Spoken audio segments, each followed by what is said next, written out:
let's go on to the next question. This one comes from Russ Steger from the United States, Pennsylvania, and he writes, I'm going to skip the pleasantries at the beginning and go right to his question. For a number of years, I was firmly in the camp of intelligent design. After listening to your show and several others, I have realized the error of my ways. There have always, though, been some things that just didn't make sense. I have a couple evolutionary questions that I don't understand, and was hoping someone could enlighten me. How did the long neck of the giraffe evolve? If it happened gradually, that would suggest successive, incredibly similar mutations, which seems very unlikely. If it happened all at once, it would seem very unlikely that this long-necked freak would ever have a chance at finding a mate amongst its short-necked relatives. If one of these is the correct explanation, how is that possible, or is there a third alternative that I am unaware? Yeah, that's a very common sort of misconception about evolution, and also there's some legitimate questions in there, or legitimate mysteries. It seems from the fossil evidence that the giraffe's long neck evolved gradually. It wasn't a single mutation leading from a short-necked giraffe to a long-necked giraffe. But that doesn't mean that there had to be a series of mutations. The third alternative that you're alluding to is that it could just have been a mix of gene frequencies. So certain features, like height, and in this case giraffe necks, are controlled by many genes, not a single gene, which means that different combinations of those genes would produce different neck lengths, and those combinations and those frequencies, gene frequencies that favored long necks, could have been selected for. The conventional wisdom being that, as giraffes sought out the leaves higher and higher up trees as a food source, obviously those giraffes who could get access to the leaves farther up would be able to survive better than those who couldn't. So the long necks were favored for once they adopted that strategy for getting food.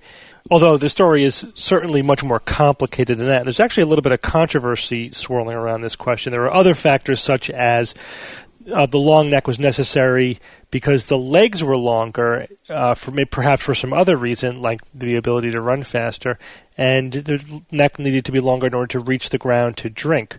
Or perhaps it was a certain amount of sexual selection, as male giraffes use their long necks to fight other males over breeding rights.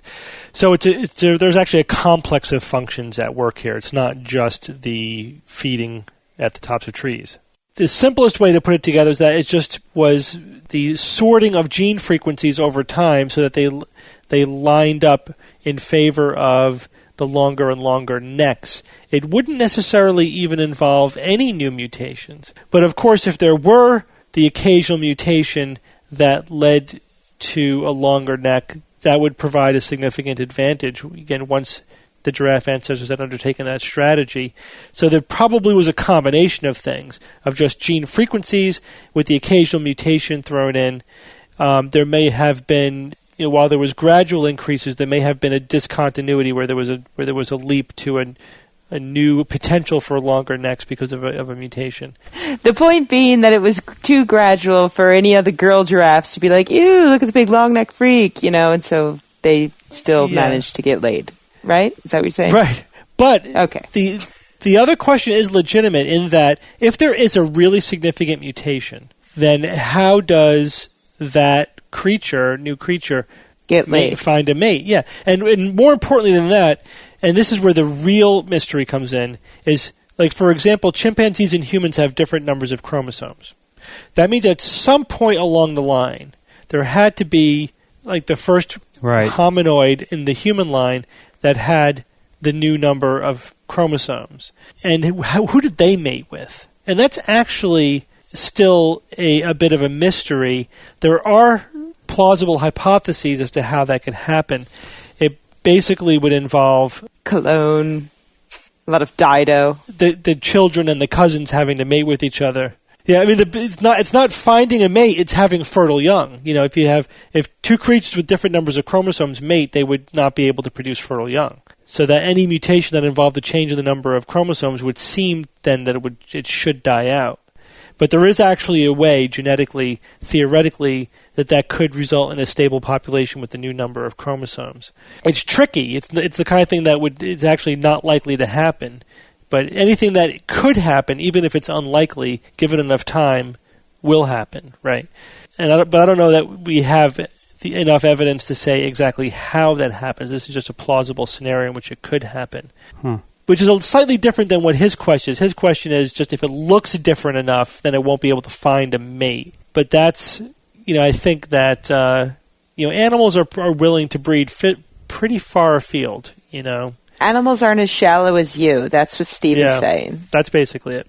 I mean, lions will mate with tigers, And these are actually, legitimate, interesting questions in terms of how these things happen. But you have to understand evolution occurs, more actually once you have a fairly complex genome through just recombination and gene sorting of gene frequencies. It's actually not that dependent on new mutations.